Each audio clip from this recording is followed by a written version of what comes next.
아들아, 저건 양자리란다. 뻥치시네. 저게 어떻게 양이야? 우주는 우리가 상상할 수 있는 그 이상으로 넓고 그 넓은 공간엔 수많은 별들이 자리하고 있습니다. 이 많은 별들 중 단 12개의 별들은 아주 오래전부터 따로 분류되어 사람들의 기억 속에 남아있는데 이들을 하나로 묶어 부르는 말은 황도 12궁으로 많고 많은 별들 중에 단 12개만 추려진 이유엔 태양과 연관이 있습니다. 우리가 살고 있는 지구는 거대한 태양을 기준으로 조금씩 이동을 하는데 지구가 이동하는 이 현상을 공전이라고 부릅니다. 공전이 시작되고 처음 움직이기 시작한 위치에서 한 바퀴를 돌아 원래 자리로 돌아오는 데까지는 약 365일이 걸리고 이 시간을 공전 주기라 칭하며 우리는 1년이라고 표현합니다. 태양을 기준으로 공전을 함과 동시에 지구는 자기를 중심으로 스스로도 회전을 하는데 이것은 자전이라고 하며 완전히 한 바퀴를 도는 데까지는 약 24시간 하루가 걸립니다. 우리에게 낮과 밤이 있는 이유는 지구가 24시간 동안 스스로 자전을 하면서 태양을 등지는 시간이 다가오기 때문이고 우리나라와 다른 나라들이 낮과 밤이 다른 이유도 이러한 자전 때문입니다. 별자리 얘기하다 말고 뭔 개소리야.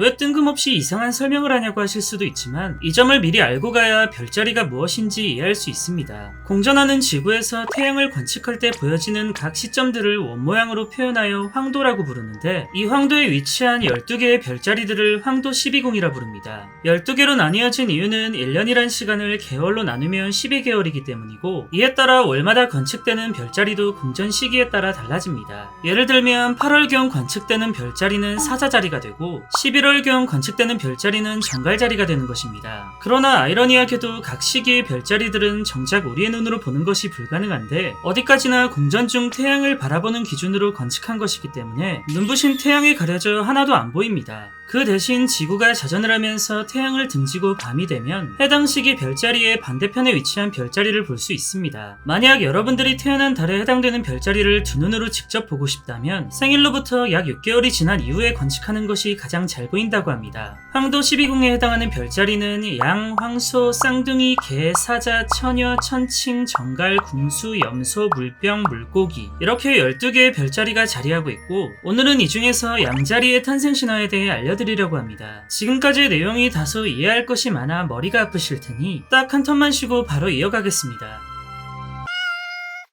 양자리는 3월 21일부터 4월 19일에 해당되는 별자리로 그리스 신화에 따르면 테살리아란 나라에서 시작되었습니다. 그리스 북부에 위치한 테살리아는 아타마스란 국왕이 다스리는 나라로 아타마스에겐 네펠레라는 아름다운 왕비와 아들 프릭소스, 딸 헬레 두 남매가 있었습니다. 이들은 왕족이라는 명예와 남부럽지 않은 화목한 가정을 이루며 살아갔지만 테살리아가 이웃 국가인 테베와 친밀한 관계 유지를 위해 결혼 동맹을 맺은 이후부터 가정에 금이 가기 시작합니다. 결혼 동맹을 위해 아타마스 왕은 니오라는 테베의 여인을 두 번째 부인으로 들였는데 니오는 궁에 들어오자마자 왕비인 네펠레에 대한 모함과 계략을 꾸미며 쫓아낼 계획을 세웠습니다. 나쁜 년! 멍청한 왕은 그대로 니오의 계략에 빠져 왕비인 네펠레를 궁에서 쫓아내버렸고 새로운 왕비가 된 니오는 네펠레로도 모자라 프릭소스와 헬레 두 남매까지도 없애버리려는 음모를 꾸밉니다. 완전 나쁜 년이네 그거.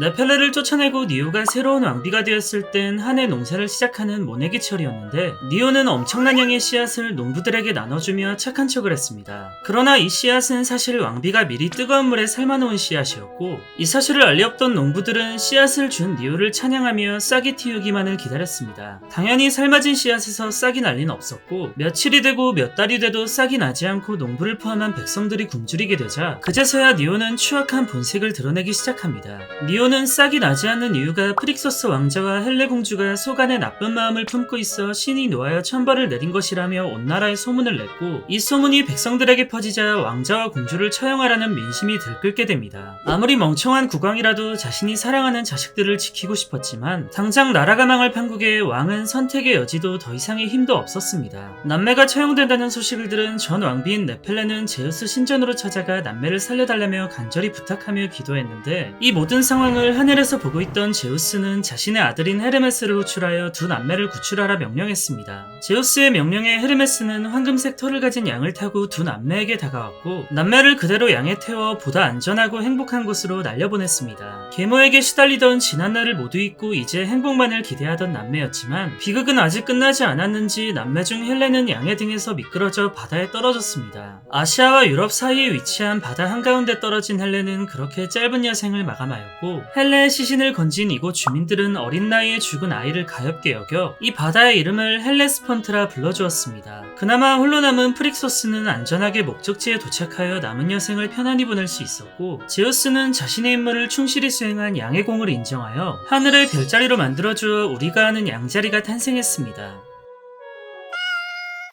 우리나라 사람들이 혈액형을 기준으로 성격을 나누는 미신처럼 서양에서도 별자리를 기준으로 성격을 나누는 문화가 있다고 합니다. 양자리의 성향은 누군가에게 의지해서 살아가기보단 자신의 의지대로 살아가는 성향이 더 크다고 합니다. 자존감이 무척이나 높기 때문에 남에게 지시받기보단 자신의 생각대로 판단하고 행동하는 자율적인 직업을 많이 선택한다고 하는데 이러한 성격의 단점은 목표가 생기면 깊게 생각하지 않고 섣불리 행동으로 옮겨버려 손해를 보는 경우도 꽤 크다고 합니다.